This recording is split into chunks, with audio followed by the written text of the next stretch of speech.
नमस्कार, आपका Wamiqa commerce academy पर स्वागत है। पिछले वीडियो में साझेदारी के बारे में 2 पार्ट के अंदर अध्ययन किया था। यानी पिछले वीडियो में साझेदारी क्या होती है, साझेदारी फर्म क्या होती है, साझेदारी विलेख या डीड क्या होता है, स्थिर पूंजी खाता, अस्थिर पूंजी खाता, पी&एल एडजस्टमेंट अकाउंट, पूंजी पर ब्याज, आहरणों पर ब्याज, औसत अवधि, एक साझेदार को लाभ की गारंटी किस प्रकार से दी जाती है और लाभ हानि विनियोग खाता किस प्रकार से तैयार किया जाता है तथा लास्ट में साझेदारों को चालू खाता किस प्रकार से तैयार किया जाता है। इनके बारे में अध्ययन किया था। साथियों, ये तो आपका पिछला चैप्टर था, यानी साझेदारी का बेसिक परिचय के बारे में पढ़ा था। आज नेक्स्ट यानी न्यू चैप्टर स्टार्ट करेंगे। उस चैप्टर का नाम है साझेदारी फर्म का पुनर्गठन यानी साझेदार का प्रवेश, reconstitution of A partnership firm, admission of A partner. देखिए, साझेदारी फर्म का पुनर्गठन किस प्रकार से किया जाता है, इन चीज़ों को जानने से पहले मैं आज आपको बताना चाहूँगा कि आज इस वीडियो के माध्यम से मोटा-मोटा ब्रीफ दे रहा हूँ, कौन-कौन चीज़ पढ़ेंगे। इसमें आज पढ़ेंगे साझेदारी फर्म का पुनर्गठन किस प्रकार से होता है, परिसंपत्तियां यानी जो असेट्स होती है उनका पुनर्मूल्यांकन रेगुलेशन किस प्रकार से होता है, दायित्वों का पुनर्निर्धारण यानी असेसमेंट किस प्रकार से होता है, अवितरित व संचित लाभ और हानि क्या होते हैं, गुडविल क्या होती है, लाभ विभाजन अनुपात क्या होता है, रिजर्व क्या होते हैं, रेगुलेशन अकाउंट क्या होता है और सेक्रीफाइस रेशियो और न्यू प्रॉफिट रेशियो में किस प्रकार से परिवर्तन किया जाता है। आज इन चीज़ों का विस्तार से अध्ययन करेंगे। तो साथियों, वीडियो पे नए हो तो वीडियो को लाइक करें और चैनल को अवश्य सब्सक्राइब करें। देखिए, साझेदारी फर्म का पुनर्गठन क्यों करते हैं। पहली बात, विद्यमान समझौते में किसी प्रकार का परिवर्तन साझेदारी फर्म का पुनर्गठन कहलाता है। देखिए, जब साझेदारी स्टार्ट की जाती है उससे पहले सभी साझेदारों द्वारा एक विलेख तैयार किया जाता है। उस विलेख को साझेदारी विलेख कहा जाता है। अगर उस साझेदारी विलेख में डीड में किसी भी प्रकार का परिवर्तन या चेंजिंग होता है तो उसे साझेदारी का पुनर्गठन कहा जाता है, यानी साझेदारी नए रूप में पुनर्गठित हो रही है। अब इसमें देखते हैं कि पुनर्गठन क्यों होता है, किस किस कारण से पुनर्गठन साझेदारी का हो सकता है। देखिए, पहला पॉइंट है आपका कि पुनर्गठन होने के लिए पहली कंडीशन नए साझेदार का प्रवेश होना है। अगर किसी फर्म में पहले से 2 साझेदार है, ए बी है, और अगर वे सी को एडमिशन देते हैं, नए साझेदार के रूप में प्रवेश देते हैं, तो स्वाभाविक है कि नए साझेदार द्वारा नई पूंजी लाई जाएगी, गुडविल भी लाई जाएगी, नए लाभ विभाजन अनुपात में परिवर्तन होगा। तो इस तरीके से साझेदारी फर्म का पुनर्गठन होता है। अगला है लाभ विभाजन अनुपात में परिवर्तन होने पर, अगर जो भी साझेदार है भविष्य में वर्तमान में उनके लाभ विभाजन अनुपात में वे परिवर्तन करना चाहें तो उसे साझेदारी में पुनर्गठन करना होता है। अगला है साझेदार की सेवानिवृत्ति। अगर कोई साझेदार अपनी निश्चित आयु प्राप्त करने के पश्चात वो सेवानिवृत्त होना चाहता है, सेवानिवृत्त हो चुका है, तो उसके बदले में भी साझेदारी का पुनर्गठन आवश्यक हो जाता है। अगला है साझेदार की मृत्यु और दिवालिया होना। अगर कोई साझेदार की डेथ हो जाती है, अगर या वो दिवालिया हो जाता है, तो तभी भी फर्म का पुनर्गठन करना आवश्यक हो जाता है। ये तो इसका हो गया 4 पॉइंट मुख्य। अब बात करते हैं विस्तार से साझेदार का प्रवेश किस प्रकार से होता है। देखिए, चालू फर्म को अतिरिक्त पूंजी या प्रबंध की सहायता हेतु, देखिए, नए साझेदार का प्रवेश क्यों दिया जाता है, क्योंकि अगर एक व्यापार है, वो छोटा व्यापार है, अगर उसे भविष्य में बड़ा व्यापार करना है, उसमें साझेदारों की संख्या कम है, अगर उसको बड़ा व्यापार करना होगा तो अतिरिक्त पूंजी की आवश्यकता होगी तथा मैनेजमेंट की भी आवश्यकता होगी, स्किल मैनेजमेंट की आवश्यकता होगी। तो इसलिए नए साझेदार को प्रवेश दिया जाता है कि अतिरिक्त पूंजी लेके आए तब प्रबंधकीय सहायता में सहायता करें। इस हेतु नए साझेदार का प्रवेश दिया जाता है। यह 1932 एक्ट के अकॉर्डिंग किसी व्यक्ति को प्रवेश केवल अन्य विद्यमान सभी साझेदारों की सहमति से संभव होता है, जब तक अन्य कोई विपरीत समझौता न हो। देखिए, जो न्यू पार्टनर आता है उसको एडमिशन तभी दिया जाता है जब फर्म में विद्यमान ओल्ड पार्टनर या पुराने साझेदारों की सहमति हो, तभी दिया जाएगा, या फिर अन्य कोई इसके विपरीत समझौता हो रखा है तो साझेदारों की सहमति नहीं होगी, अन्यथा सभी साझेदारों की सहमति लेना आवश्यक होगा। अब आगे देखते हैं कि नए साझेदार को प्रवेश पर क्या क्या अधिकार प्राप्त होते हैं। अगर कोई नया साझेदार आ रहा है, मान के चलिए किसी फर्म में 2 साझेदार है, ए बी है, अगर उसी को प्रवेश देते हैं तो सी को प्रवेश देंगे तो प्रवेश देने के साथ में ही उसे निम्न लाभ प्राप्त होते हैं या निम्न अधिकार प्राप्त हो जाते हैं। पहला तो होता है कि उसको फर्म की असेट्स हैं, जो संपत्ति होती है, उसमें भाग लेने का अधिकार मिल जाता है। सेकंड है कि जो फर्म के भावी लाभ होते हैं, प्रॉफिट्स होते हैं, उनमें भाग लेने का अधिकार मिल जाता है। लेकिन ये अधिकार कब मिलेंगे, ये अधिकार उसको जब मिलेंगे कि जो न्यू पार्टनर आता है वो सर्वप्रथम अपने हिस्से की, जिस हिस्से के रूप में उसको प्रवेश दिया जा रहा है, उस हिस्से की वो पूंजी लेके आएगा या कोई वस्तु लेके आएगा जो पूंजी तुल्य हो, राशि उसकी मापनीय हो, या उसके अलावा एक पूंजी के अलावा और राशि लेके आता है, उसे गुडविल कहते हैं, वो आगे देखेंगे। अगला फर्म की असेट्स एंड संपत्ति के अधिकार हेतु वह नकद या वस्तु के रूप में एक स्वीकृत राशि पूंजी के रूप में लाता है। ठीक है, अब ये नोट देखो साथियों, आपके लिए इंपॉर्टेंट है। वह ख्याति प्राप्त फर्म जो सामान्य लाभ से अधिक लाभ अर्जित करती है तो नए साझेदार द्वारा पूंजी या वस्तु के अतिरिक्त अलग पूंजी लानी होती है, वह प्रीमियम या ख्याति गुडविल कहलाती है। देखिए, ख्याति क्या होती है, यानी जो नया पार्टनर आता है उसको सामान्य तौर पे पूंजी तो लानी होती है, लेकिन कई बार जो फेमस कंपनीज होती है या फेमस यानी जो प्रसिद्ध पार्टनरशिप होती है, उसमें क्या कि उनको जो पूंजी लाई जाती है उसके अलावा अलग से उसे और पूंजी लानी होती है, जिससे गुडविल या ख्याति कहते हैं। अब ये ख्याति किस प्रकार से कमाई जाती है वो आगे देखेंगे, इसका लेखांकन कैसे होता है, व्यवहार कैसे होता है, कौन कौन सी विधि होती है, वो सब चीज़ आगे देखेंगे। यह राशि विद्यमान यानी ओल्ड पार्टनर साझेदार को फर्म के अधिलाभ यानी सुपर प्रॉफिट में से उसके भाग की हानि की क्षतिपूर्ति हेतु लाई जाती है। देखिए सुपर प्रॉफिट क्या होता है वो आगे देखेंगे। यानी जो ये गुडविल लाई जाती है, तो गुडविल जो नए साझेदार होता है, अब उसके बदले में नए साझेदार को पुराने साझेदार बदले में त्याग देते हैं। तो त्याग के बदले में जो साझेदार जिस अनुपात में त्याग करता है उसी अनुपात में उनको गुडविल प्राप्त होती है। सामान्यतः नए साझेदार के प्रवेश के समय निम्न कार्य करने होते हैं। देखिए जो नए साझेदार आता है उसके समय निम्न समायोजन करने होते हैं। सर्वप्रथम करना होता है नया लाभ विभाजन अनुपात याद करना होगा। उसके पश्चात सेक्रीफाइस रेशियो याद करना होगा, यानी त्याग का अनुपात कैसे निकालते हैं, त्याग का अनुपात आगे देखेंगे कि त्याग का अनुपात निकाला जाता है पुराना अनुपात माइनस नया अनुपात बराबर त्याग का अनुपात। ठीक है, और अगर आपको नया अनुपात निकालना हो तो पुराना अनुपात माइनस त्याग का अनुपात, ये दो सूत्र होते हैं। अगला करेंगे ख्याति का मूल्यांकन एवं समायोजन करेंगे, संपत्तियों एवं दायित्वों का पुनर्मूल्यांकन करेंगे, संचित लाभ और रिजर्व का वितरण करेंगे जो संचित लाभ होते हैं व्यापार में, और साझेदार की पूंजी का लास्ट में समायोजन करेंगे। अब देखते हैं इसमें नया लाभ विभाजन अनुपात कैसे निकालते हैं।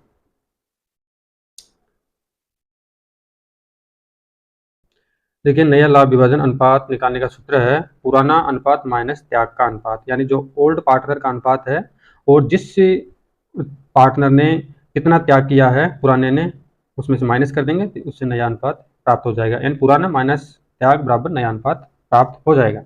अब इसमें देखते हैं प्रैक्टिकल के माध्यम से देखते हैं कि कई बार क्या होता है कि एग्जाम में क्वेश्चन के अंतर्गत अब नया अनुपात दे दिया जाता है, पुराना नहीं दिया जाता है, तो उसको एक समीकरण के माध्यम से हल करते हैं। अब प्रैक्टिकल करके पूरे क्वेश्चन को देखते हैं, उदाहरणों को, उससे आपको अच्छी तरह समझ में आ जाएगा।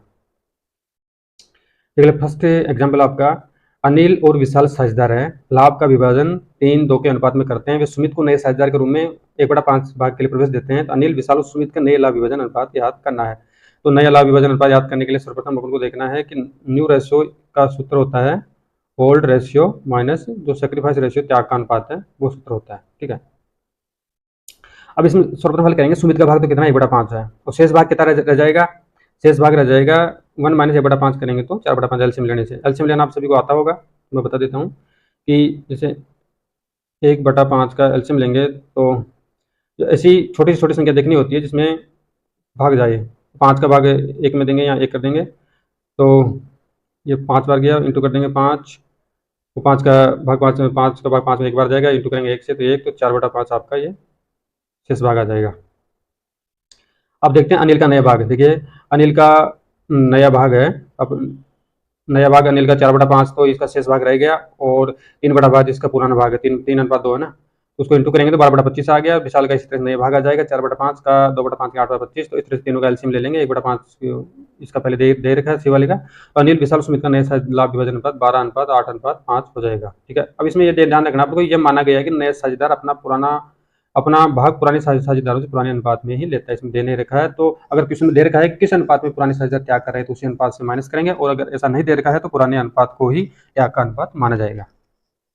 ठीक है, अगला क्वेश्चन देखते हैं। अगला एग्जाम्पल, अक्षय और भारती साझेदार है, वे 3:2 के अनुपात में लाभ विभाजित करते हैं। वे दिनेश को 1/5 के लिए फर्म में प्रवेश देते हैं जिससे वे अक्षय और भारती से बराबर अनुपात में प्राप्त करता है। इसमें क्वेश्चन में दे रखा है कि जो दिनेश है उसको 1/5 भाग के लिए प्रवेश दे रहे हैं। अगर वो त्याग का अनुपात किससे प्राप्त कर रहा है, अक्षय से और भारती से बराबर अनुपात में प्राप्त करता है, तो अक्षय, भारती और दिनेश के नए लाभ विभाजन अनुपात याद करना। ठीक है, पहला बात करते हैं कि दिनेश का भाग कितना है। देखिए 1/5 भाग के लिए प्रवेश दे रखा है, इसको अगर कॉमन करेंगे अनुपात में लेंगे 2/10 भी लिख सकते हैं, 4/20 भी लिख सकते हैं, इसको जैसे बनाना चाहे वैसे लिख सकते हैं, कोई इशू नहीं है। अब अक्षय का भाग देखते हैं, अक्षय का भाग है 3/5 है। अब इसमें से इसमें मिसप्रिंट दे रखा है कि 1/10 या 2/10 आएगा। ठीक है, यहाँ पे 1/10 की जगह 2/10 आएगा, ये मिस्टेक है। इसका एलसीएम ले लेंगे, 3/5 माइनस 2/10 का 5/10 आ जाएगा। इस तरीके से भारतीय का भाग आ जाएगा, 2/5 भाग है इसका, 3/2 दे रखा है अनुपात, तो दोनों को टोटल कर लेंगे तो इसका एक का भाग 3 आ जाएगा, दूसरे का भाग 5 आ जाएगा, तो भारतीय का भाग 2/5 है, और इसमें से 2/10 को माइनस करेंगे तो 3/10 आ जाएगा। इस तरह से तीनों का एलसीएम ले लेंगे, 2/10 का, 5/10 का, 3/10 का, तो 5:3:2 आंसर आ जाएगा। ठीक है, नेक्स्ट देखते हैं। अंशु और नीतू एक फर्म में साझेदार है, वो और 3:2 के अनुपात में लाभ विभाजित करते हैं, वे ज्योति को 3/10 भाग के लिए फर्म में प्रवेश देते हैं। यानी अंशु और नीतु फर्म में साझेदार है, 3:2 के अनुपात उनका ओल्ड रेशियो है। वे ज्योति को 3/10 भाग के लिए फर्म में प्रवेश देते हैं, जिससे ज्योति को 3/10 के लिए प्रवेश दे रहे हैं। वो ज्योति है तो अंशु से 2/10 भाग प्राप्त कर रही है, तो नीतु से 1/10 भाग प्राप्त कर रही है। इसमें स्पष्ट दे रखा है कि कितने भाग के लिए से प्रवेश दे रहे हैं और जो अपना भाग है वो किस किस पुराने साझेदार से किस त्याग के अनुपात में प्राप्त कर रहे हैं, ये आपको दे रखा है। अब इसमें याद करना पड़ेगा अंशु नीतु का नया लाभ विभाजन अनुपात। देखिए ज्योति का भाग कितना है, 3/10 के लिए से प्रवेश दे रहे हैं। अंशु का नया भाग निकालेंगे तो नया भाग का सूत्र होता है पुराना माइनस त्याग। ठीक है, तो पुराना अनुपात कितना है अंशु का 3:2 है, तो इनको टोटल कर लेंगे, 3 2 5, तो 3/5 हो जाएगा। अंशु का माइनस नया त्याग कितना कर रहा है, 2/10 कर रहा है, तो एलसीएम लेकर करेंगे 4/10 आ जाएगा। अब नीतू का नया भाग निकालेंगे तो पुराना भाग माइनस त्याग किया गया भाग आ गया। ठीक है, ये अंशु को प्रभाव निकल गया, नीतू का निकल गया, 2/5 का पुराना है, 1/10 के लिए ये त्याग कर रहा है, 3/10 आ जाएगा। तो तीनों का एलसीएम ले लेंगे, 3/10 का, 4/10 का, 3/10 का, तो इनका अनुपात आ जाएगा 4:3:3 हो जाएगा। ठीक है, अगला एग्जाम्पल है, राम और श्याम फर्म में साझेदार है और 3:2 के अनुपात में लाभ बांटते हैं। वे घनश्याम को नए साझेदार के रूप में शामिल करते हैं। इसके लिए राम 1/4 भाग और श्याम 1/3 का त्याग करते हैं। राम और श्याम का नया लाभ विभाजन अनुपात याद करना। ठीक है, देखिए राम का पुराना अनुपात कितना है, 3/5 है, 3:2 ओल्ड दे रखा है, तो टोटल कर लेंगे, 3:2 3/5 इसका आ जाएगा। और इस तरीके से राम द्वारा त्याग कितना किया गया है, देखिए नए साझेदार को प्रवेश दे रहे हैं। अगर उसमें क्वेश्चन में देर का होता है ना कि इसने कितना त्याग, ये कितने भाग के लिए प्रवेश दे रहा है, तो इसको इंटू नहीं करते, माइनस करते, लेकिन उसका भाग निकालने के लिए इंटू करना पड़ेगा।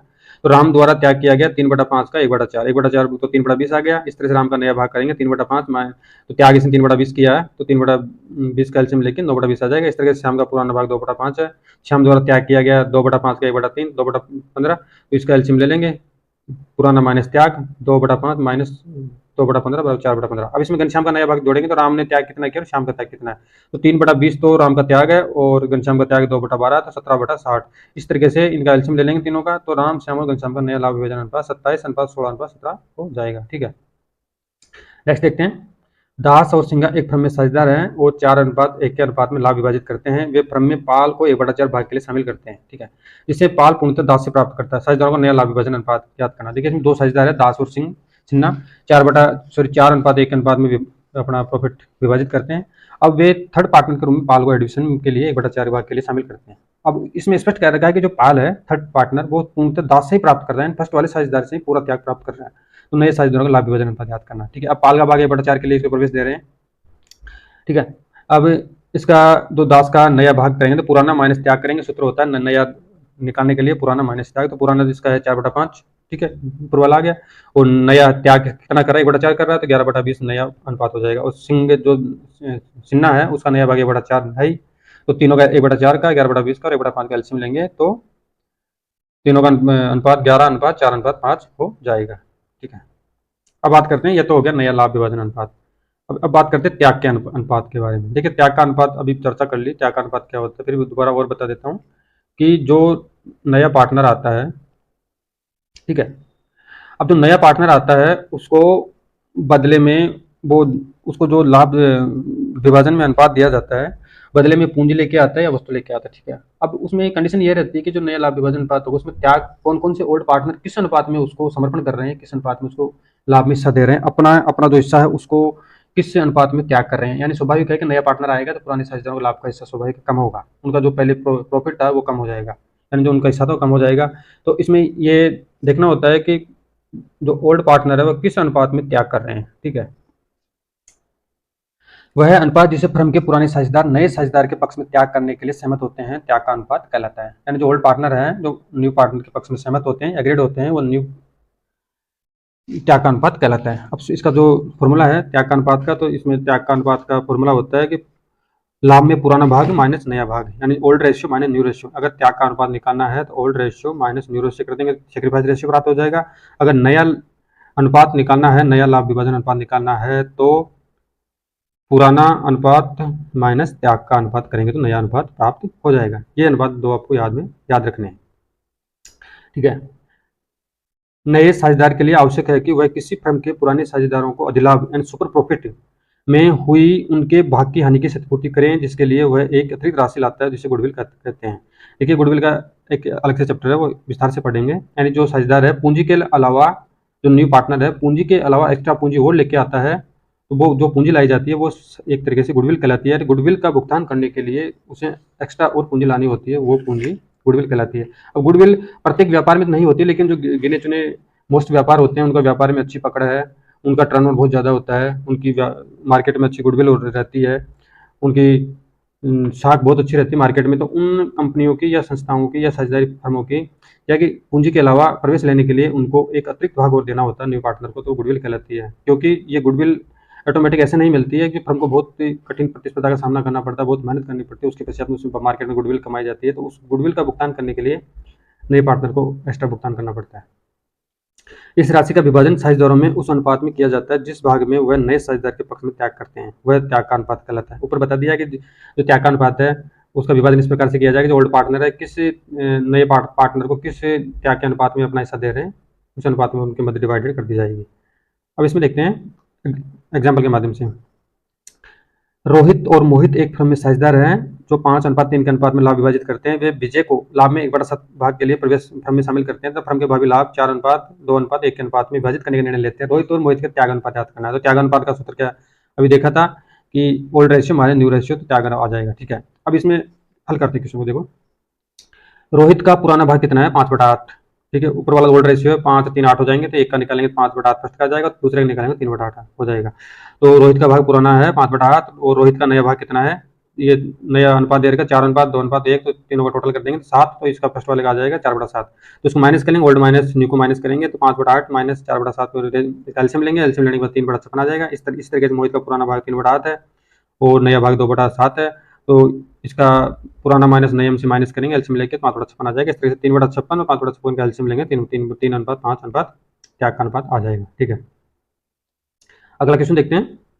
अमर और बहादुर एक फर्म में साझेदार हैं और 3:2 के अनुपात में लाभ विभाजित करते हैं। वे मेरी को नए साझेदार के रूप में 1/5 भाग के लिए प्रवेश देते हैं। अमर और बहादुर का नया लाभ विभाजन अनुपात 2:1 होगा, उनके त्याग अनुपात याद करना। इस तरह से हम क्वेश्चन है, देखिए मेरी का भाग 1/4 है। ठीक है, ये मिसप्रिंट है, ये 1/5 आएगा, सॉरी ये 1/5 लिख रखा है, यहाँ पे 1/4 आएगा, ये थोड़ा मिसप्रिंट हो रखा है, 1/4 ध्यान रखें 1/5 की जगह। अब इसमें मेरी का भाग 1/4 है, तो शेष भाग कितना रह जाएगा 1 माइनस 1/4 करेंगे, एल्सियम लेके 3/4 शेष रह जाएगा। अब 3/4 भाग को अमर और बहादुर में 2:1 में डिवाइडेड करना है। ठीक है, अमर का नया भाग आ जाएगा 3/4 का 2/3 करेंगे 6/12 या 2/4, एल्सियम इसको अनुपात को सेट कर देंगे। इस तरीके से बहादुर का आ जाएगा, तो तीनों का नया लाभ विभाजन अनुपात इसमें दे रखा है 2:1 और 1 हो जाएगा। अब इसमें त्याग का अनुपात याद करना है, तो ओल्ड माइनस न्यू करेंगे, तो ओल्ड 3/5 और न्यू है 2/4, न्यू निकला आया 2/20 आ जाएगा। इस तरह बहादुर का त्याग 2/5 ओल्ड है और न्यू 1/4 है, 3/20 होके, तो ये दोनों का एल्सियम लेके करेंगे 2/2:3 आंसर आ जाएगा त्याग का। नेक्स्ट क्वेश्चन है, अब अच्छी तरह से देखिए कि मैं आपको प्रैक्टिकल, जब तक आप प्रैक्टिकल नहीं करेंगे क्वेश्चनों को तो आपको क्या माइंड में वो हो नहीं पाएगा। तो आपको माइंड में पूर्ण रूप से आपको थोड़ा ध्यान रखें इस चीज़ का कि जब तक प्रैक्टिकल क्वेश्चन हल नहीं करेंगे अपन को क्वेश्चन हल नहीं हो पाएगा आगे। तो प्रैक्टिकल क्वेश्चन को इस तरह से देखिए, माइंड में जब भी घुसेगा चीज़ें आप प्रैक्टिकल क्वेश्चन हल करेंगे। प्रैक्टिकल क्वेश्चन करने के पश्चात किसी प्रकार की दिक्कत नहीं आएगी। रमेश और सुरेश एक फर्म में साझेदार हैं, वो 4:3 के अनुपात में लाभ का विभाजन करते हैं। वे मोहन को नए साझेदार ग्रुप में शामिल करते हैं। रमेश, सुरेश और मोहन का नया लाभ विभाजन अनुपात 2:3:1 है। तो पुराने साझेदारों के प्राप्त अथवा त्याग अनुपात की गणना करेंगे। ठीक है, रमेश का पुराना भाग तो है 4/7। ठीक है, रमेश का नया भाग हो गया 2/6, 2 3 और 1 प्लस करेंगे 2/6 आ गया। ठीक है, अब इसमें सूत्र होता है त्याग का अनुपात पुराना माइनस नया, तो पुराना 4/7 है, 2/6 नया है, तो 10/42 आ गया। इस तरह से सुरेश का नया भाग 3/6 है, पुराना भाग 3/7 ही है। इस तरह से इनका भी ऐसे कर लेंगे 3/42 आ गया। तो मोहन का नया भाग 1/6 है, इनको ये बराबर करने के लिए 7/42 रख सकते हैं, 1/6 रख सकते हैं। और इसका त्याग तो सुरेश का प्राप्त लाभ मोहन का प्राप्त लाभ जोड़ लेंगे 3/42 प्लस 7/42, तो 10/42। तो इससे साबित होता है कि इस स्थिति में सारा त्याग रमेश द्वारा किया गया है, यानी जो त्याग किया है वो सिर्फ रमेश द्वारा ही किया गया है। ठीक है, अब बात करते हैं साथियों ख्याति की, गुडविल, यानी आपका जो मेन टॉपिक है गुडविल, उसके बारे में बात करते हैं। गुडविल क्या होती है?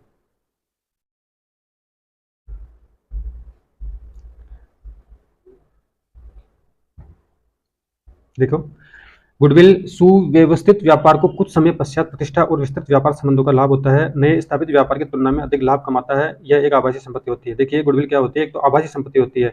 आभासी संपत्ति इसलिए होती है कि गुडविल अदृश्य होती है, इसको ना तो हम देख सकते हैं ना ही छू सकते हैं। ठीक है, अब जो नया व्यापार स्टार्ट करते हैं तो उसमें तो समय लगता है व्यापार को मार्केट में जमने में, ग्राहकों को आकर्षित करने में, वस्तुओं की अधिकाधिक बिक्री करने में। लेकिन जो पुराना व्यापार होता है जो 10-15 साल या 5 साल तक बाजार में टिके रहता है, तो उसकी बाजार में अच्छी पकड़ हो जाती है, ग्राहक मजबूत हो जाते हैं, वस्तुओं की बिक्री अधिकाधिक मात्रा में होती है। अगर वो अच्छी वस्तु का उत्पादन करता है तो उससे क्या व्यापार में उसकी गुडविल या ख्याति बन जाती है। तो अधिकांश ग्राहक अदर साझेदारी को या कंपनी को छोड़ के इस फर्म में आते हैं, उसकी वस्तुएं अधिकाधिक मात्रा में बिक्री होती है, इस कारण से उसकी गुडविल बहुत ज़्यादा हो जाती है। तो जो नया पार्टनर आता है तो उसको स्वाभाविक है कि बगैर मेहनत किए हुए ही व्यापार में एक सामान्य लाभ से अधिक लाभ, यानी अधिलाभ क्या होता है, देखिए सुपर प्रॉफिट होता है, जो सामान्य लाभ से अधिलाभ कमाया जाता है, अधिक लाभ कमाया जाता है, उसे सुपर प्रॉफिट कहते हैं या अधिलाभ कहते हैं। जब मान के चलो व्यापार में एक सामान्य संस्था है, नई संस्था व्यापार करती है, तो उसके मान के चलो हर साल 1 लाख रुपए का लाभ होता है। लेकिन जो पुरानी, अगर वो स्वयं व्यापार करे हुई कंपनी, अगर जो पुरानी संस्था है वही स्वयं वस्तुओं का उत्पादन व्यापार करती है, लेकिन उसे 1 लाख की अपेक्षा 2 लाख रुपए सालाना लाभ प्राप्त होता है। क्योंकि उसे ज़्यादा लाभ होने का रीज़न यह है क्योंकि उसने व्यापार में काफ़ी दिनों तक रहकर मेहनत की है, ग्राहकों को संतुष्ट किया है, अधिकाधिक मात्रा में वस्तुओं का सही उत्पादन करके बिक्री की है और ग्राहक संतुष्टि की है, जिससे कि व्यापार में, बाजार में उनकी गुडविल या ख्याति बन जाती है। अमुक लोग या प्रत्येक व्यक्ति, ग्राहक उस पर विश्वास करते हैं, तो उन्होंने एक तरीके से व्यापार में एक गुडविल बना रखी है, ख्याति बना रखी है। तो हर व्यक्ति, अनजान व्यक्ति भी उन वस्तुओं को अधिकाधिक मात्रा में खरीदेगा, तो उनका प्रॉफिट सामान्य लाभ से अधिक होता है, तो उसे सुपर प्रॉफिट कहते हैं। लेकिन जो नया पार्टनर आता है उसको स्वाभाविक है कि जो पूंजी तो लेके आता है, लेकिन पूंजी के बदले में उसे एक्स्ट्रा और पूंजी लानी होती है, वो गुडविल के लिए चुकानी होती है। क्योंकि प्रत्येक पार्टनर को ऐसे फ्री पॉकेट में कोई लाभ तो नहीं दिया जाएगा, क्योंकि मेहनत पुराने पार्टनर्स ने की है, तो पुराने पार्टनर्स को मेहनत के बदले एक पूंजी के अलावा एक्स्ट्रा पूंजी वो देनी होती है, वो गुडविल कहलाती है। ठीक है, यह तभी विद्यमान होती है जब व्यापार सामान्य लाभ से अधिक लाभ अर्जित करता है। अभी मैंने बताया था कि जो गुडविल होती है, वो गुडविल जो सामान्य लाभ होता है उससे अधिक लाभ कमाया जाता है, वो ही गुडविल होती है। अब ख्याति के मूल्य को प्रभावित करने वाले तत्व कौन से होते हैं, देखते हैं। जो ख्याति की गुडविल होती है उसको प्रभावित किस तरीके से किया जाता है। पहला तो है कि व्यापार का स्वरूप, अगर व्यापार का स्वरूप कैसा है, मार्केट में व्यापार की गुडविल कैसी है। अगर व्यापार का स्वरूप अच्छा है, बड़ा है, ग्राहक अधिकाधिक आकर्षित होते हैं, तो उसकी गुडविल अच्छी होगी। स्थान, व्यापार जो गुडविल होती है वो स्थान विशेष पर डिपेंड करती है। मान के चलिए किसी वस्तु के अधिकाधिक क्रेता जयपुर डिस्ट्रिक्ट में रहते हैं, अगर उसका व्यापार दौसा जिले में है या आदर डिस्ट्रिक्ट में है, तो उसका ज़्यादा गुडविल नहीं रहेगी, क्योंकि ग्राहकों की आवश्यकता समय पर पूरी नहीं होगी। अगर उसी व्यापार का स्थान जयपुर जिले में है तो उसकी गुडविल बहुत ज़्यादा रहेगी। प्रबंध निपुणता, जो मैनेजमेंट की स्किलनेस होती है, अगर मैनेजमेंट अच्छा होगा व्यापार का, तो उसकी गुडविल स्वाभाविक है कि अच्छी रहेगी। बाजार की स्थिति, अगर बाजार की स्थिति अच्छी है, बाजार के नियम कायदे अच्छे हैं, ग्राहकों को संतुष्ट किया जाता है, ग्राहकों की आवश्यकताओं को पूरा किया जाता है, तो व्यापार की गुडविल अच्छी होगी। विशेष लाभ, अगर किसी व्यापारिक फर्म द्वारा ये उपरोक्त कार्य अच्छी तरह से किए जाते हैं, उसका व्यापार का स्वरूप अच्छा, स्थान विशेष ग्राहकों की आवश्यकता के अनुसार सही है, प्रबंध निपुणता सही है, बाजार की स्थिति सही है, तो उसको कई प्रकार के विशेष लाभ भी प्राप्त होते हैं उसके, क्योंकि लास्ट में उसको कॉपीराइट मिल जाता है, व्यापार चिन्ह भी मिल जाते हैं, ये चीज़ें उसको विशेष लाभ के रूप में प्राप्त होती है। आगे है ख्याति के मूल्यांकन की आवश्यकता क्यों की जाती है। ऊपर तो देख रहे हैं ख्याति क्या होती है, अब बात करेंगे ख्याति के मूल्यांकन की आवश्यकता क्यों होती है, इसकी नीड बेसिक नीड क्यों होती है। देखिए, पहला तो है कि वर्तमान साझेदारों के बीच लाभ विभाजन अनुपात में परिवर्तन करने हेतु, अगर स्वाभाविक है कि ख्याति का मूल्यांकन इसलिए किया जाता है कि जो नए साझेदार आता है उनके मध्य नया लाभ विभाजन अनुपात में परिवर्तन होता है, नया लाभ विभाजन अनुपात तैयार किया जाता है, इसलिए ख्याति के मूल्यांकन की आवश्यकता होती है। नई साझेदार के प्रवेश पर होती है, अगर कोई साझेदार सेवानिवृत्त हो जाता है या किसी साझेदार की मृत्यु हो जाती है या फर्म का विघटन, अगर फर्म का समापन हो जाता है, यानी फर्म का समापन है, विघटन एक ही होता है, वो लास्ट चैप्टर में पढ़ेंगे आगे फर्म का विघटन समापन क्या होता है। लास्ट में साझेदारी फर्म का एकीकरण यानी अमालगमेशन होता है, अगर कोई एक या दो से अधिक साझेदारी फर्में एकीकरण कर लेती है, अपने व्यापार को अलग अलग व्यापारों को तोड़कर एक जगह स्थापित कर लेती है, उसे एकीकरण कहा जाता है। इसलिए ख्याति की आवश्यकता पड़ती है उनके मूल्यांकन की। ये तो हो गया इनकी आवश्यकता किस क्यों पड़ती है। अब बात करेंगे ख्याति के मूल्यांकन की विधियाँ। ये इंपॉर्टेंट है साथियों, बहुत ही इंपॉर्टेंट चीज़ है, ये आपको अच्छी तरह से ध्यान रखनी है कि ख्याति का मूल्यांकन कितने प्रकार से होता है। देखिए, ख्याति का मूल्यांकन होता है गुडविल 3 प्रकार से होता है। पहला तो होता है एवरेज प्रॉफिट मेथड से होता है, यानी औसत लाभ विधि से होता है। अगला होता है सुपर प्रॉफिट मेथड से होता है, उसको कहते हैं अधिलाभ विधि। पहला औसत लाभ विधि और लास्ट वाली होती है पूंजीकरण विधि, यानी कैपिटलाइजेशन मेथड के माध्यम से होता है। इन 3 विधि के माध्यम से ख्याति का मूल्यांकन किया जाता है। पहला तो होता है एवरेज प्रॉफिट मेथड, दूसरा होता है सुपर प्रॉफिट मेथड और लास्ट वाला होता है कैपिटलाइजेशन मेथड यानी पूंजीकरण विधि। आपको अच्छी तरह से ध्यान रखनी है। अब इनको 1 बाय 1 देखते हैं। औसत लाभ क्या होता है, अधिलाभ क्या होता है, पूंजीकरण विधि किस प्रकार से हल करते हैं। देखिए, औसत लाभ क्या होता है। देखिए साथियों, औसत लाभ वो होता है जो व्यापार में पिछले 3 वर्ष, 4 वर्ष, 5 वर्ष, 6 वर्ष, 7 वर्ष जो भी क्वेश्चन में दे रखा है उनका एवरेज निकाला जाता है, यानी कुल वर्षों का लाभ अपॉन कुल वर्षों की संख्या, इसके आधार पर औसत लाभ निकाला जाता है। अब देखिए, इस विधि में पिछले कुछ वर्षों के औसत लाभ को एक निश्चित वर्षों की स्वीकृत संख्या से गुणा करके ख्याति का मूल्यांकन किया जाता है।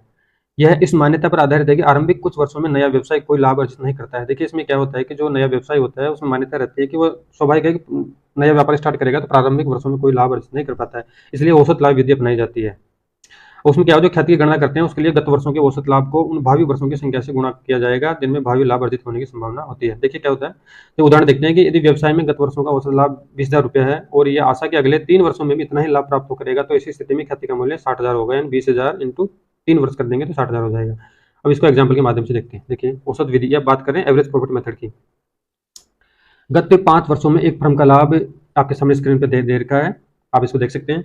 मोटा मोटा बताता हूँ कि 2012 में 4 लाख था, 13 में 398, 14 में 450 और 15 में 445 और 16 में 5 लाख रुपया था। तो इनका टोटल कर लेंगे पांचों का, तो टोटल करेंगे 21,93,000 आ जाएंगे। इस तरीके से औसत लाभ का सूत्र होता है गत वर्षों का कुल लाभ अपॉन वर्षों की कुल संख्या। ठीक है, इसका एक फॉर्मूला होता है। तो कुल 5 वर्षों में औसत लाभ तो हो गया 21,93,000 अपॉन, और वर्षों की संख्या कितनी है 5, 12, 13, 14, 15, 16 5 वर्ष हो गए। तो इनका डिवाइडेशन करेंगे तो 4,38,600 रुपया हो जाएगा। ठीक है, एक वर्ष का लाभ 4,38,600 औसत आ गया। अब ख्याति की संख्या करेंगे, ख्याति का सूत्र होता है औसत लाभ कुल क्रय वर्षों की संख्या के आधार पर करेंगे तो औसत लाभ इंटू क्रय वर्षों की कुल संख्या। तो औसत लाभ हो गया 4,38,600, तो क्रय वर्षों की संख्या कितनी है, 4 वर्ष देर का है, तो 4 वर्षों के क्रय के आधार पर याद करना है। तो 4 वर्ष के आधार पर करेंगे तो 4,38,600 को 4 से इंटू कर देंगे तो 17,54,400 रुपया आंसर आ जाएगा। ठीक है, अब ख्याति की उपयुक्त गणना इस मान्यता पर आधारित है कि भविष्य में लाभ की स्थिति में परिवर्तन होने की संभावना नहीं है। देखिए ख्याति की गणना जो ये एवरेज प्रॉफिट पर आधार पर करते हैं, इसकी मान्यता यह रहती है कि भविष्य में लाभ में परिवर्तन होने की कोई संभावना नहीं है, तो इस विधि के आधार पर लाभ याद किया जाएगा। अगर संभावना होगी तो अगले नेक्स्ट विधियों से किया जाएगा। देखिए अब नेक्स्ट एग्जाम्पल देखते हैं। नेक्स्ट एग्जाम्पल में जो वर्ष दे रखे हैं उनमें कमी या वृद्धि होती है। ठीक है, तो उनको क्या है कि वर्षों को क्रम से भारांश दिया जाता है, 1 2 3 4 5 से इंटू करके उनको एक तरीके से वेटेज दिया जाता है। अब एग्जाम्पल देखते हैं कि एक फर्म के गत 5 वर्षों के लाभ इस प्रकार है, आपके स्क्रीन में देख रहे हैं 12, 13, 20,000, 24,000, 30,000, 25 और 18,000 ये लाभ है। अब इनका क्वेश्चन में दे रखा है कि ख्याति के मूल्य का निर्धारण भारित औसत लाभ के 3 वर्ष के क्रय के आधार पर करना है। वर्ष 12-13 में और 13-14, 14-15, 15-16, 17-18 में से को क्रम से भार 1 2 3 4 5 बार प्रदान करना। ठीक है, ये लिख लिया। राशि 20, 24, 23, 25, 18 इनको भार दे देंगे 1 2 3 4 5, इन कंटिन्यू देंगे। कंटिन्यू 20,000 में एक देंगे, अगली राशि में 2 से इंटू करेंगे, 3 से करेंगे, 4 से करेंगे, 5 से करेंगे, तो इनको गुणांक करेंगे।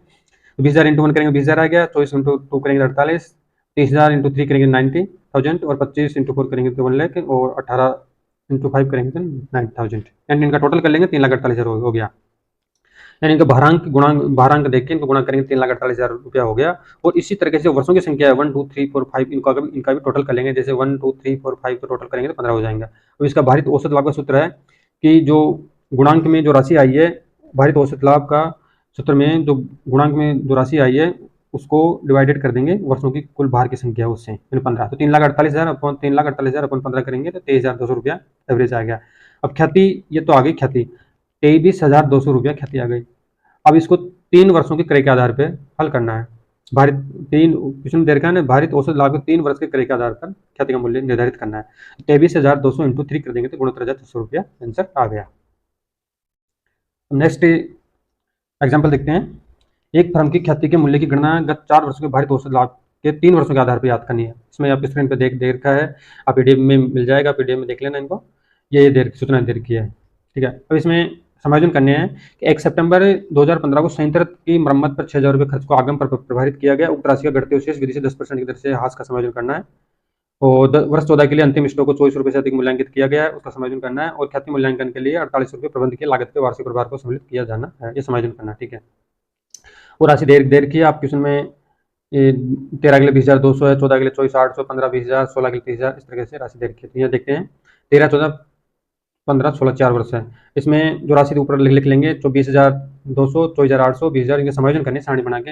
अब इसमें प्रबंध की लागत दे रखी थी, उनको 48 को ऐड कर देंगे, सॉरी माइनस कर देंगे।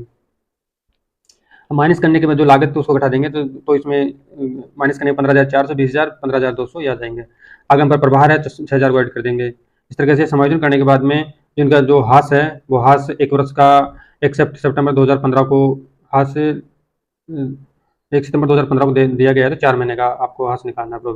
इसका तो 200 रुपया आ गया और फिर अगले साल का 500 आ जाएगा। आगे देखते हैं किस तरह से निकाला गया है। और अंतिम स्टॉक है जो अधिक मूल्यांकित किया गया था 2014 में, उसको माइनस कर देंगे और 2015 में वो क्लोजिंग स्टॉक है जो अगले वर्ष का प्रारंभिक स्टॉक हो जाता है उसको ऐड कर देंगे। इस तरीके से समायोजन करने के पश्चात में कुल जो समायोजित लाभ है वो 15,400, 17,400, 23,400, 24,620 आ गया। अब इनको सारणी बना के इनका वेटेज देंगे 15,400, 17,400, 23,400, 24,620 को 1 2 3 4 में बाहर रंग देके इनको इंटू कर लेंगे। इंटू करने के पश्चात इनका 2,19,280 कुल गुणांक आ गया। अब भारित औसत लाभ का सूत्र के माध्यम से 2,19,280 इंटू 10 तो 10 इस तरह से आएगा। 1 2 3 4 का टोटल करेंगे 4 वर्षों का तो 10 आ जाएगा, तो 21,928 आ गया। अब 21,928 का 3 वर्षों के आधार पर करेंगे तो 21,928 को 3 से इंटू कर लेंगे तो 65,784 आ जाएगा। ठीक है। अब इसमें हाथ की बात कर रहे थे ना, अभी 6,000 का हाथ था 10% 4 माह के लिए निकालना था। ये 1 सितंबर दे रखा है तो अप्रैल मई जून जुलाई, तो अप्रैल मई जून जुलाई अगस्त, तो इनका जो लाभ डेप्रिसिएशन याद करना है तो 6,000 का 10% के हिसाब से 4 महीने के लिए 200 रुपये आ जाएगा। इस तरीके से 6,000 का 200 रुपया माइनस कर देंगे तो अगले वर्ष के लिए 5800 रुपये शेष रह जाएगा, तो 10% निकालेंगे पूरे वर्ष के लिए तो 580 रुपया डेप्रिसिएशन हो जाएगा। इस तरीके से 2014 का अंतिम स्टॉक 2015 का प्रारंभिक स्टॉक हो जाएगा। अब लास्ट वाली विधि है आपकी सत्यों सेकंड विधि है अधिलाभ सुपर प्रॉफिट। देखिए सुपर प्रॉफिट क्या होता है? सुपर प्रॉफिट वो प्रॉफिट होता है, अभी तो हम बात करें सामान्य लाभ की, अगर कोई भी संस्था सामान्य लाभ से अधिक लाभ प्राप्त करती है तो वो सुपर प्रॉफिट कहलाता है। जैसे मान के चले नया व्यापार है, वो सामान्य लाभ कमा रहा है 1 लाख रुपया सालाना, और यदि पुराना व्यापार है उसकी गुडविल अच्छी है मार्केट में तो वो 1 लाख की अपेक्षा 2 लाख रुपए कमा रहा है, तो 1 लाख से अधिक जो लाभ कमाया जा रहा है सामान्य लाभ से अधिक, तो वह एक्स्ट्रा लाभ ही सुपर प्रॉफिट कहलाता है। यानी सुपर प्रॉफिट का मतलब होता है कि सामान्य लाभ से जो एक्स्ट्रा लाभ कमाया जाता है वो सुपर प्रॉफिट कहलाता है। सामान्य लाभ पर वास्तविक लाभ का अधिक ही सुपर प्रॉफिट कहलाता है। ठीक है। अब इसमें देख लेते हैं कि अधिलाभ विधि में क्या होता है। ख्याति मूल्यांकन औसत लाभ विधि सामान्य भारित से आधारभूत मान्यता यह है कि जब नया व्यवसाय स्थापित किया जाता है तो ये अपने संचालन के प्रथम आरंभिक कुछ वर्षों में कोई लाभ अर्जित नहीं कर पाता है, जैसा कि पिछले चैप्टर में पिछली लाइन में पढ़ लिया ये बातें। अतः उस व्यक्ति को जो चालू व्यवसाय खरीदता है ख्याति के रूप में व्यवसाय के प्रथम कुछ वर्षों से प्राप्त होने वाले लाभ के बराबर राशि का भुगतान करना होता है। यह विवादपूर्ण है कि क्रेता का वास्तविक लाभ उसके कुल लाभ में निहित नहीं है, यह लाभ उस मात्रा तक सीमित है जो समान व्यवसाय में विनियोजित पूंजी पर सामान्य प्रतिफल से अधिक है। अतः ख्याति का मूल्यांकन वास्तविक लाभ के आधार पर नहीं बल्कि अधिलाभ के आधार पर करना अच्छा रहता है। यानी जो ख्याति का मूल्यांकन किया जाता है वास्तविक लाभ के आधार पर ना करके अगर सुपर प्रॉफिट के आधार पर करें तो अच्छा माना जाता है। अब इसका जो सामान्य लाभ पर वास्तविक लाभ का अधिक है अधिलाभ कहलाता है। अब सूत्र है, अगर सामान्य लाभ निकालना है अपन को तो सामान्य लाभ का सूत्र होता है फर्म की पूंजी, फर्म की जो इन्वेस्टेड कैपिटल होती है उसमें प्रतिफल की सामान्य दर दे रखी होती है, इंटू 100 करते हैं। मान के चलो कि कोई फर्म की पूंजी 1 लाख है और प्रतिफल की सामान्य दर 10% है, इंटू 100 करेंगे तो 10,000 रुपये सामान्य लाभ हो जाएगा। अब इसमें एक चीज ध्यान रखना है आपको, जो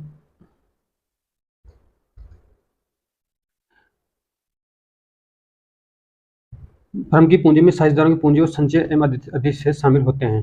साथियों जो फर्म की कैपिटल होती है उसमें जो रिजर्व होते हैं और जो अधिशेष होते हैं वो शामिल होते हैं, लेकिन इसके अंतर्गत अमूर्त संपत्तियों और ख्याति को सम्मिलित नहीं किया जाता है। जो अमूर्त संपत्ति होती है और ख्याति को हिडन जो अदृश्य संपत्ति होती है और गुडविल होती है उसको इसमें शामिल नहीं करते हैं। अब देखिए एग्जाम्पल से देखते हैं। मान लीजिए कि एक चालू फर्म 1.5 लाख रुपए की पूंजी पर 18,000 रुपये का लाभ अर्जित करती है और प्रतिफल की सामान्य दर 10% है। सामान्य लाभ 15,000 रुपये है। 15,000 कैसे आएंगे कि 1.5 लाख का 10% निकालेंगे तो 15,000 रुपये आ जाएगा। इस स्थिति में अधिलाभ 3,000 रुपये होगा। कैसे होगा कि अपन को एक पूंजी पर लाभ तो दे रखा है 18,000, सामान्य लाभ निकालने का सूत्र है कि जो विनियोजित पूंजी है उसमें जो दर दे रखी है दर दे रखी 10% और 1.5 लाख का 10% निकालेंगे 10% निकालेंगे तो 15,000 रुपये आ जाएगा 1.5 लाख का। अब यहाँ पे सामान्य लाभ तो हो रहा है 18,000 और सामान्य लाभ हो रहा है 15,000 और जो पूंजी प्रत्यय की दर पे प्राप्त हो रहा है 18,000, तो 18,000 में से 15,000 माइनस कर देंगे तो 3,000 रुपये जो बचेगा वो सुपर प्रॉफिट होगा। ठीक है। अब इसमें एक चीज़ याद करनी होगी अपन को। एक तो पहला करना है कि औसत लाभ की गणना करना है। विनियोजित पूंजी पर प्रतिफल की सामान्य दर के आधार पर सामान्य लाभ की गणना करनी है। औसत लाभ में से सामान्य लाभ घटाकर अधिलाभ की गणना करना है और अधिलाभ को दिए गए वर्षों के क्रय से गुणा करके ख्याति की गणना करनी है। अब देखिए क्वेश्चन है, एक व्यवसाय की लेखा पुस्तक दर्शाती है कि 5 लाख की फर्म की पूंजी है, पिछले 5 वर्षों के औसत लाभ इतने इतने दे रखे हैं। आपको व्यवसाय के अधिलाभों को 3 वर्षों के क्रय के आधार पर ख्याति की गणना करनी है और प्रतिफल की सामान्य दर 10% दे रखी है। देखिए अब सामान्य लाभ याद करेंगे तो फर्म की पूंजी इंटू सामान्य प्रतिफल की दर अपॉन 10, यानी जो फर्म की टोटल पूंजी कितनी है, टोटल पूंजी 5 लाख रुपया और वो दर है 10%, सामान्य दर दे रखी है और 100 से डिवाइडेड कर देंगे तो 50,000 रुपये सामान्य लाभ प्राप्त हो गया। अब औसत लाभ याद करेंगे। औसत लाभ याद करने के लिए पहले इनका वेटेज निकालेंगे। जो राशि 40, 50, 55, 70, 85 दे रखी है तो 40 इनका टोटल कर लेंगे 3 लाख। 3 लाख में 5 वर्षों की संख्या 5, 3 लाख में 5 का भाग देंगे 60,000 आ जाएगा। इस तरीके से औसत लाभ में से सामान्य लाभ को निकालेंगे तो अधिलाभ प्राप्त होगा। तो औसत लाभ 60,000 हो गया, सामान्य लाभ 50,000 है तो माइनस कर देंगे 10,000, तो 10,000 रुपये ख्याति गुडविल प्राप्त हो गए। तो अब 3 वर्षों के आधार पर करेंगे 10,000 इंटू 3 कर देंगे 30,000 आ जाएगा। ठीक है। नेक्स्ट क्वेश्चन है, अनु और बनु फर्म की पूंजी 1,00,000 रुपया है, बाजार में ब्याज दर 15% है, प्रत्येक साझेदार का वार्षिक वेतन 6,000 रुपये दिया गया है। पिछले 3 वर्षों के लाभ इस प्रकार से 30, 36, 42। ख्याति का मूल्यांकन 3 वर्षों के औसत लाभ के 2 वर्षों के आधार पर करना होगा। ठीक है, फर्म की ख्याति की गणना करते हैं। पहला पूंजी पर ब्याज है 1,00,000 रुपया, कितना है 1,00,000 रुपया, तो 1,00,000 को 15% दर दे रखी है तो 15,000 आ जाएगा, यानी 1,00,000 का 15% निकालेंगे तो 15,000 आएगा। इस तरह के इसमें समायोजन करेंगे तो साझेदार 2 साझेदार है अनु और बनु, तो इनको प्रत्येक को 6,000 रुपये दिया जा रहा है सालाना, तो 2 को देंगे 12,000, तो ऐड कर देंगे तो सामान्य लाभ हो जाएंगे 27,000 रुपये, क्योंकि सामान्य लाभ 15,000 तो एक पार्टनर को ये मिल रहे हैं और प्लस 6,000 रुपये उनको सैलरी मिल रही है, तो वेतन मिल रहा है, तो इस तरीके से उनका लाभ हो जाएगा 27,000 टोटल। अब औसत लाभ निकालेंगे। औसत लाभ के लिए सूत्र है कि जो वर्षों के लाभ दे रखे हैं उनको वर्षों की संख्या से डिवाइडेड कर देंगे, तो औसत लाभ 30, 36, 42, तो 1,08,000 कर देंगे 36,000। अधि लाभ का सूत्र है औसत लाभ माइनस सामान्य लाभ, सुपर प्रॉफिट का सूत्र है, साथ में याद रखें कि औसत लाभ माइनस सामान्य लाभ, average profit upon normal profit. 36,000 minus 27,000 कर देंगे तो 9,000 रुपये आया, जो आपका सुपर प्रॉफिट आ जाएगा। अब ख्याति निकालेंगे तो अधिलाभ गुणा क्रय वर्षों की संख्या के आधार पर ख्याति निकालेंगे, तो 9,000 इंटू 2 कर देंगे तो 18,000 रुपये ख्याति का मूल्य आ गया। ये तो हो गया आपके एवरेज विधि और सुपर प्रॉफिट विधि। अब लास्ट वाली विधि बचती है आपकी पूंजीकरण विधि, यानी कैपिटलाइजेशन मेथड, पूंजीकरण विधि। देखिए ये इंपॉर्टेंट विधि है आपकी, इन दोनों विधियों का समायोजन है इसमें। इस विधि से ख्याति का मूल्यांकन 2 प्रकार से किया जाता है। पहला तो किया जाता है औसत लाभ का पूंजीकरण और सेकंड किया जाता है अधिलाभ का पूंजीकरण। ठीक है, औसत लाभों का पूंजीकरण करने के लिए सर्वप्रथम इस विधि में ख्याति का मूल्य प्रतिफल के सामान्य दर के आधार पर औसत लाभ के पूंजीकृत मूल्य में से व्यवसाय में विनियोजित वास्तविक पूंजी यानी निवल संपत्ति को घटाकर निर्धारित किया जाता है। इसमें निम्न स्टेप्स होते हैं, यानी पिछले कुछ वर्षों के कार्य संपादन के आधार पर औसत लाभ याद करना होता है, और अगला होता है प्रतिफल के सामान्य दर के आधार पर औसत लाभ का पूंजीगत मूल्य याद किया जाता है। इसमें क्या है कि जो कैपिटल दे रखी है उसमें दे रखी होती है, इसमें नहीं दे रखी, इसमें दर दे रखी है, तो इसको उल्टा करके उसको कैपिटल विनियोजित पूंजी को याद किया जाता है। अब औसत लाभ इंटू 100 अपॉन प्रतिफल की सामान्य दर, यानी जो दर ऊपर होती है उसको नीचे किया जाता है। औसत लाभ अपॉन प्रतिफल की सामान्य दर इंटू 100। कुल संपत्तियों में यानी ख्याति को छोड़कर में से बाह्य दायित्व घटाकर व्यवसाय में विनियोजित फर्म की वास्तविक पूंजी याद करते हैं। फर्म की पूंजी के लिए कुल परिसंपत्तियां यानी ख्याति व अमूर्त संपत्तियों को छोड़कर माइनस कर देंगे बाह्य दायित्व को, एक्सटर्नल लायबिलिटीज को। बाह्य दायित्व में दीर्घकालीन और लघुकालीन दायित्व दोनों शामिल होते हैं। जो बाह्य लायबिलिटीज होती है उसमें शॉर्ट टर्म और लॉन्ग टर्म दोनों लायबिलिटीज शामिल होती है, ध्यान रखें। और लास्ट है कि औसत लाभों के पूंजीगत मूल्य में से निवल परिसंपत्तियों को घटाकर ख्याति के कुल मूल्य की गणना करते हैं। अब एग्जाम्पल के माध्यम से समझते हैं। एक व्यवसाय पिछले कुछ वर्षों में 1,00,000 रुपए का औसत लाभ अर्जित करता है, और इसी प्रकार के व्यवसाय में प्रतिफल की सामान्य दर 10% है। यदि व्यवसाय की निवल परिसंपत्तियों का कुल मूल्य 8,20,000 रुपए है, तो पूंजीगत औसत लाभ विधि के द्वारा ख्याति के मूल्य का निर्धारण करना। अब इसमें लाभ दे रखा है लेकिन पूंजी इन्वेस्टेड कैपिटल नहीं दे रखी है। अब सर्वप्रथम पर को औसत लाभों का पूंजीगत मूल्य याद करने के लिए सर्वप्रथम इन्वेस्टेड कैपिटल निकालनी होगी, तो 1,00,000 इंटू 100 अपॉन 10, यानी जो दर ऊपर थी उसको नीचे कर देंगे तो कुल पूंजी आ जाएगी 10,00,000 रुपया, यानी 1,00,000 इंटू 100 अपॉन 10 करेंगे 10,00,000 रुपया आ गया। अब ख्याति निकालेंगे, ख्याति निकाले पूंजीकृत मूल्य माने निवल परिसंपत्तियां, तो पूंजीकृत मूल्य तो है 10,00,000 रुपया, और जो नेट असेट्स है वो 8,20,000 हो गई, तो 1,80,000 रुपया ख्याति आ गई। ये तो हो गई औसत लाभों के आधार पर।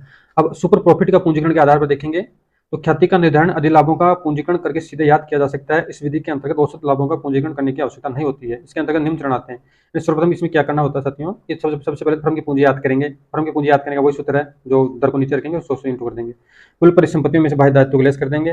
फिर उसके पश्चात फर्म की पूंजी पर सामान्य लाभ की गणना करेंगे, दिए गए गत वर्षों औसत लाभ की गणना करेंगे। औसत लाभ में सामान्य लाभ की राशि को घटाकर अधिलाभ की राशि याद कर लेंगे, और अधिलाभ की राशि को प्रतिफल की सामान्य दर से गुणा करके ख्याति का मूल्यांकन कर लेंगे, तो सूत्र आ जाएगा अधिलाभ इंटू 100 अपॉन सामान्य प्रतिफल की दर।